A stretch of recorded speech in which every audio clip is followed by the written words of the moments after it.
Okay. All right. So, welcome back to our continuing lecture on Unit 5 Revolutions. Now we are talking about topic 5.7 Economic Developments and Innovations in the Industrial Age. The thematic focus of this lecture is going to be economics. And by the end of this lecture, I want you to be able to explain the development of economic systems, ideologies, and institutions, and how they contributed to change in the period from 1750 to 1900.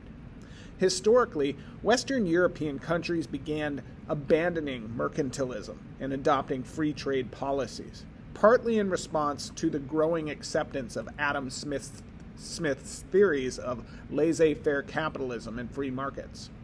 The global nature of trade and production contributed to the proliferation of large-scale transnational businesses that relied on new practices in banking and finance.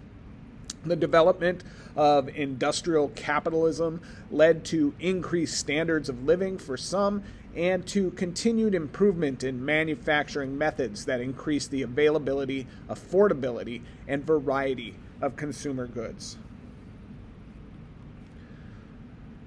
So, mercantilism to free trade policies. This is the biggest idea that you need to know for this topic. The economic shift from mercantilism to Adam Smith's ideas of laissez-faire capitalism and free markets. You will need to be able to describe what economic changes occurred. The guided notes have 2 columns for you to fill in the major differences between mercantilism and free market capitalism, and those details appear on the next slides. So these are the main principles of mercantilism that we've encountered in Unit 4. Added to the list here is the emphasis on heavy government intervention. If you recall from Unit 4, the entities at the head of colonial empires were governments. They were the driving force, the financiers behind mercantilism. So on your guided notes, number 1, the dominant economic idea in Europe in the 16th and 18th century was mercantilism. 2, there was a finite amount of wealth in the world. And the wealth, the capital, at this time was measured in gold and silver. Goals included exporting more than is imported to increase and stockpile wealth. You're going to want to add that to your guided notes. You also want to add number 5 and number 6 to your guided notes. Number 5, colonies serve the mother country by providing raw materials and do not engage in trade outside of the mother country. And number 6, it requires heavy government intervention. So let's focus our attention on the part in your guided notes that talks about free market economies. Question numbers 1 and 2 have already been done for you, but make sure to fill in number 3 and number 4 as I am reading here. So free market economies, on the other hand, opposite of mercantilism, operate on the laissez-faire principles, which dictate the forces of supply and demand, which create economically favorable conditions for all parties involved.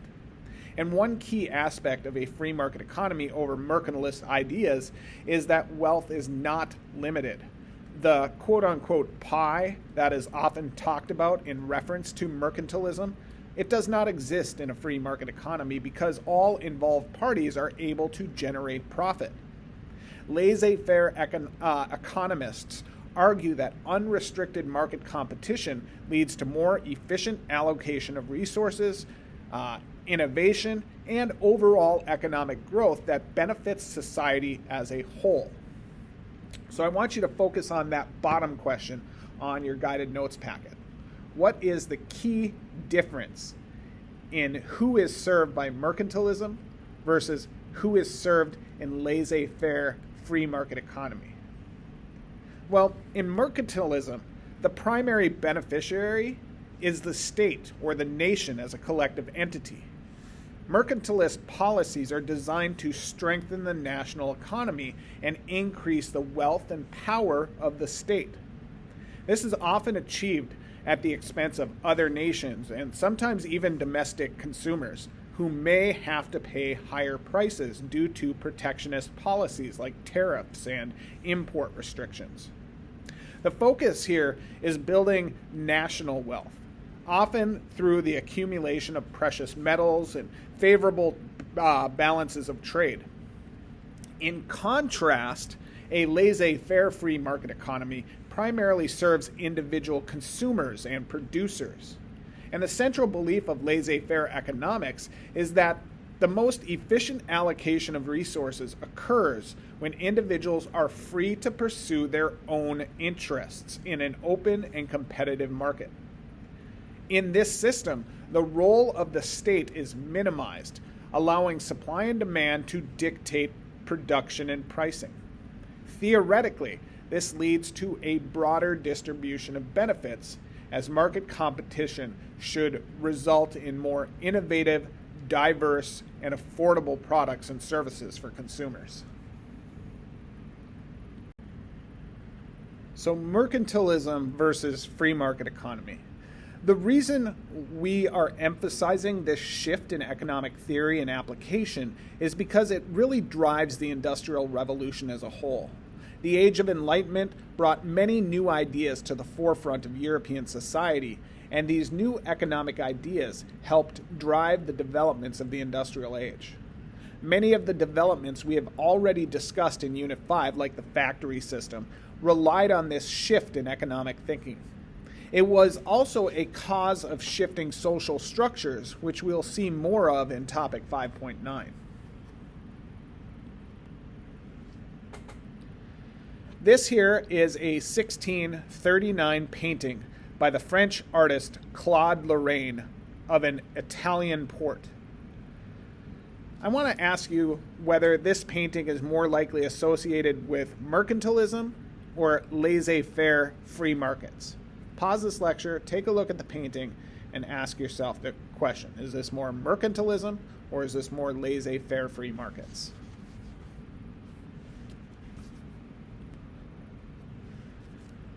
So if you were able to look at it, you were able to determine that this was actually created at the height of mercantilism in the 17th century.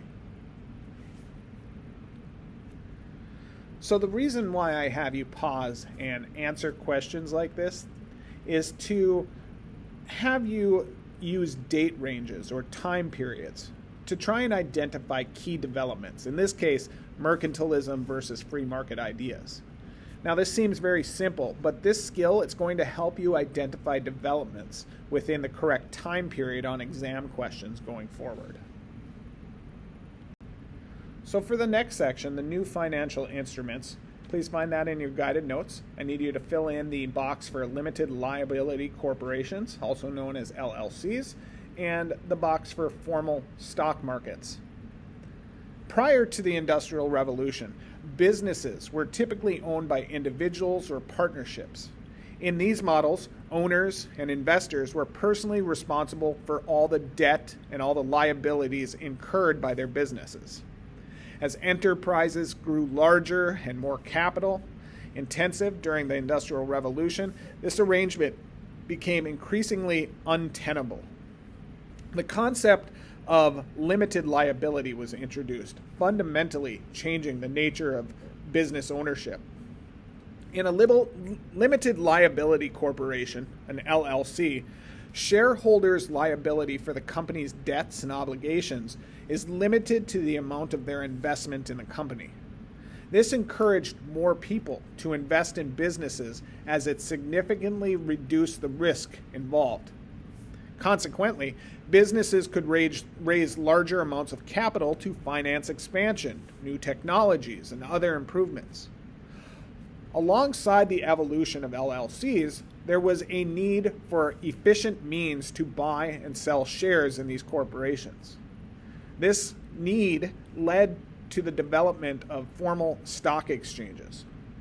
The stock market became a critical platform for raising capital. Companies could issue shares that represented a portion of their ownership to be bought by investors, thereby raising funds for further growth and industrial activities. Investors, in turn, could trade these shares, capitalizing on the growth potential of various companies, so the growth potential that various companies had.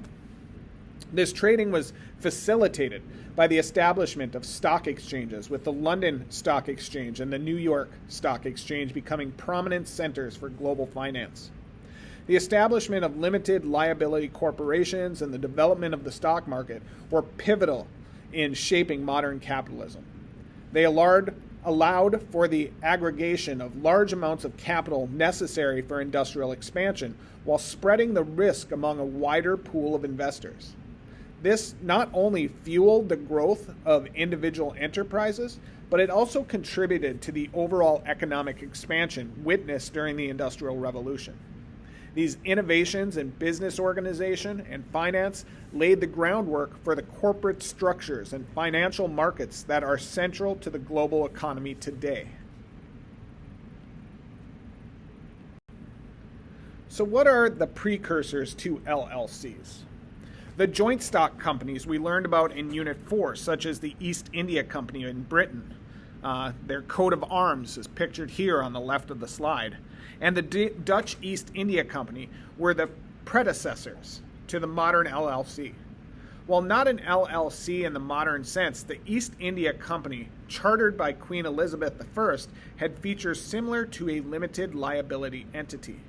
Investors in the company were only liable for the amount they invested. Often credited as the first company to issue stocks and bonds to the general public, the Dutch East India Company also had elements of limited liability for its investors. These companies operated in the 1600s to the 1800s and had a few aspects in common with the more modern idea of an LLC, but they were not LLC. So what makes them different?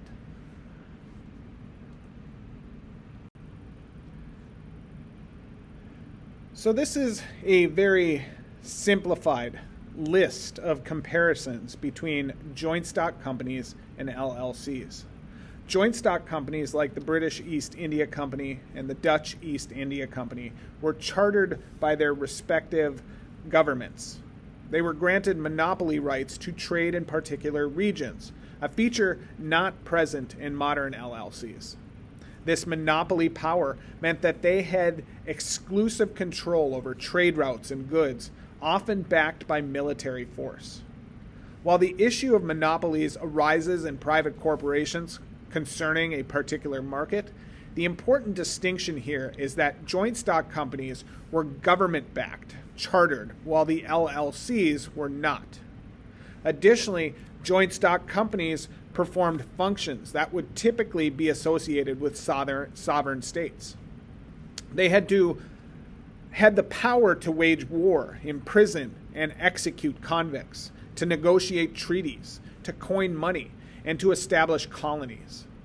Modern LLCs, on the other hand, are purely commercial entities and do not possess sovereign powers. In terms of limiting liability or risk for investors, joint stock companies and LLCs both did this. However, the concept of limiting liability was not fully developed nor clearly defined as it is with LLCs. A modern LLC operates with the backing of clearly defined laws and regulations that protect investors. What is important to note here is the concept of limited liability began with joint stock companies and was developed further with the LLCs. And finally, the scope and scale of joint stock companies versus LLCs is quite different because joint stock companies essentially governed huge territories, while even the biggest multinational LLCs do not have that kind of power. They operate separately from the government and can only control their commercial interests. So the big takeaway for you here is that joint stock companies were government chartered and acted on behalf of governments, while LLCs are private businesses that are not an extension of the government. Joint stock companies did lay the foundation for LLCs with the concept of limited liability and shares of stock, which we will get into on the next slide. So stocks, or shares of a company, represent ownership units in that company, granting shareholders a proportionate claim on the company's assets and earnings. By owning stock, shareholders essentially become part owners of the company and can benefit from its growth and profitability in the form of dividends or increasing value of the shares purchased. The first stock market was set up in Amsterdam in 1611, and it existed solely as a place for people to buy and sell shares in the Dutch East India Company. Just as we saw with the concept of limited liability, the idea of stock and stock markets also originates from joint stock companies. Once companies began forming, particularly in industrializing regions, stock exchanges began to pop up where those companies could sell shares to raise capital, and people could buy and sell shares of stock. While it's not important to memorize this list of stock exchanges presented on this slide, the establishment of years and years of the listed stock exchanges correspond to industrialization in each country. For example, the Tokyo Stock Exchange was established right at the beginning of the Meiji Restoration, and the U.S. Stock Exchange are directly in line with when the U.S. began to really industrialize. So it's very helpful for you to make this connection between new stock exchanges and then the beginning of industrialization. Multinational businesses, or corporations, also called transnational businesses, were another economic development during this time period. One such example is the Rio Tinto Group, a British-Australian multinational mining corporation. In 1873, a group of investors purchased the Rio Tinto mineral mines in Spain. The company is headquartered in London, UK, and Melbourne, Australia, with its initial mining activities taking place in Spain.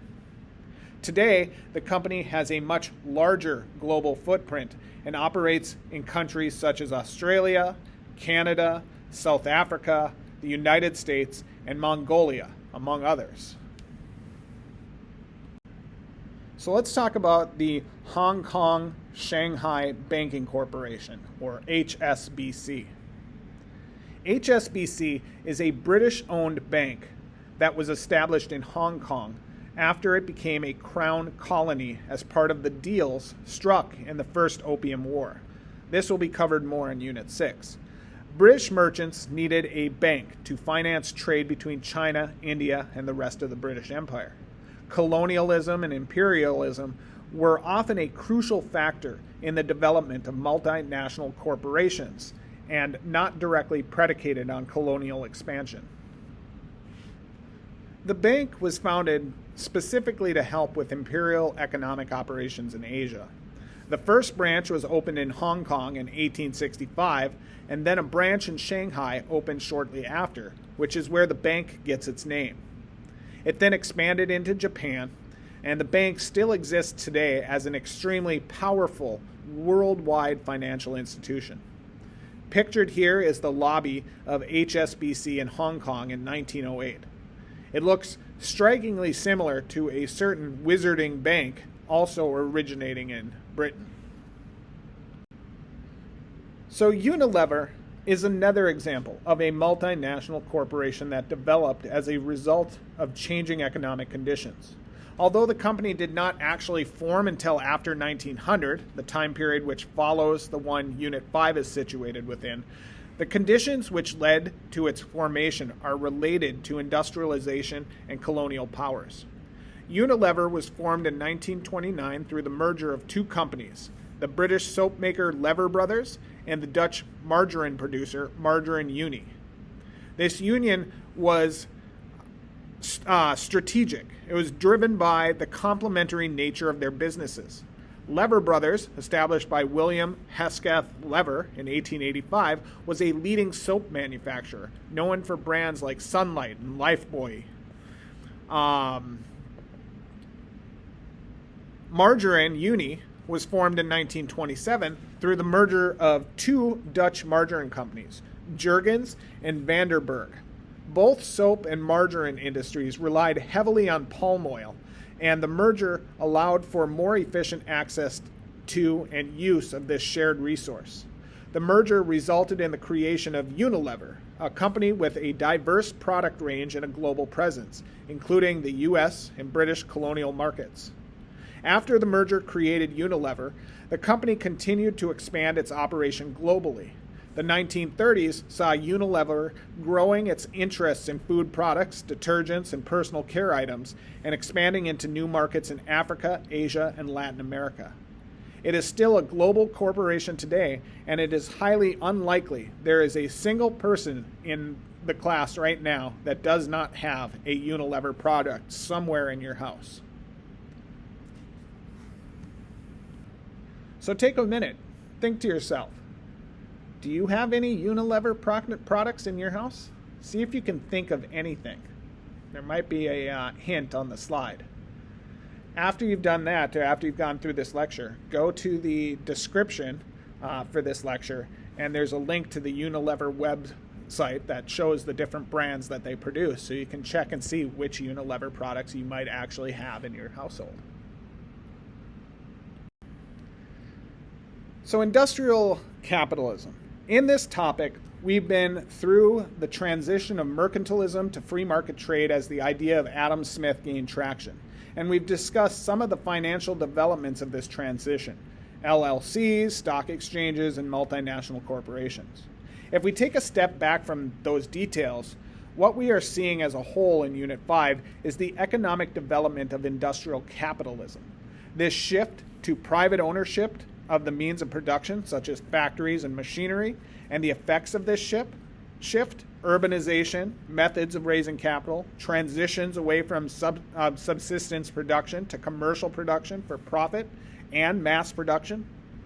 These are all part of the rise of industrial capitalism. The factory system is a key component of industrial capitalism, which substantially changed the way people lived. Pictured on this slide are the slums of London in 1872, where industrial workers lived.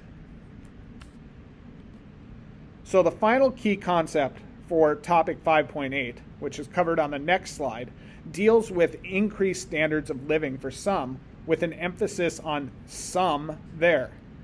This pictured does a good job of encapsulating the other side and showing the poor standard of living as a result of rapid urbanization as people move to urban centers to work in factories. So what are the effects of industrial capitalism? For consumers, industrial capitalism drastically changed standards of living by increasing the availability, affordability, and variety of consumer goods. This means that people had greater access to products that made life better. This includes textiles and clothing, household appliances, furniture, access to passenger trains for travel and steamships, processed foods, and eventually later automobiles and electronics. In fact, this trend of increased availability, affordability, and variety has generally continued through today. Think about the evolution of the first computers, which were huge, they were rare, and they were expensive, to the phones we all carry in our pockets today. This exact trend is the same trend which raised the quality of living for people after the onset of the Industrial Revolution. This is also the point at which commercial advertising booms, because in order to keep production up, consumption needed to be up too. Advertising was the link between the production of goods and people feeling like they needed to buy more goods. Consumer culture has its origins in industrial capitalism. Consumer culture drives improvements in manufacturing, greater efficiency, and improvements in manufacturing coupled with advertising fed into consumer culture. And it's at this point in our study of world history where you can tangibly see the modern world in which we are currently live beginning to form. So looking at the beginning of advertising, these are some early advertisements for consumer goods. What I recommend you try to do is take a look at these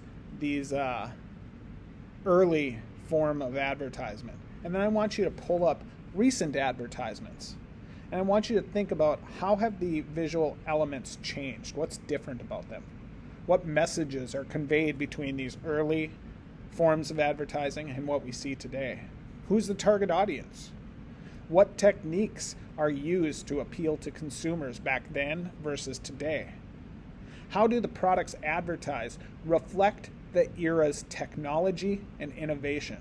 And what role does text play in those ads? How do advertisements reflect the economic conditions of the time? And how do these ads reflect cultural and social norms or changes? And with that, we are done with topic 5.7.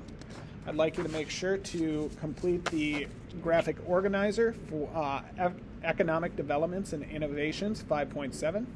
For each one of these, I want you to give a brief summary or description of each of the economic developments below, which includes the HSBC that we talked about, Unilever, the stock market, consumerism, monopoly, not the game, and limited liability corporations. And then answer the question, what were some of the results of industrial capitalism? Make sure to write down your topic 5.7 key ideas for review in that separate notebook for review. Those ideas for review are mercantilism was abandoned in favor of Adam Smith's ideas of free markets and laissez-faire capitalism. And this economic shift was characterized by the move from government intervention and control to private ownership and control. New financial institutes and instruments that developed as a result of this shift included LLCs, stock exchanges, and multinational corporations. These new developments had roots in some components of joint stock companies. Example of multinational corporations included the Rio Tinto Corporation, HSBC, and Unilever, which all still exist today. Industrial capitalism led to an increase in the quality of life for consumers by making more goods available at lower costs. And this sparks the beginning of consumer culture and modern advertising. Make sure you take a look at that Unilever link that I put in the description. Try to see what products by Unilever you possibly have in your home by looking at what they actually sell today. And as always, check out Heimler's topic 5.7 review video. That will help you. The link is in the description. Have a great day.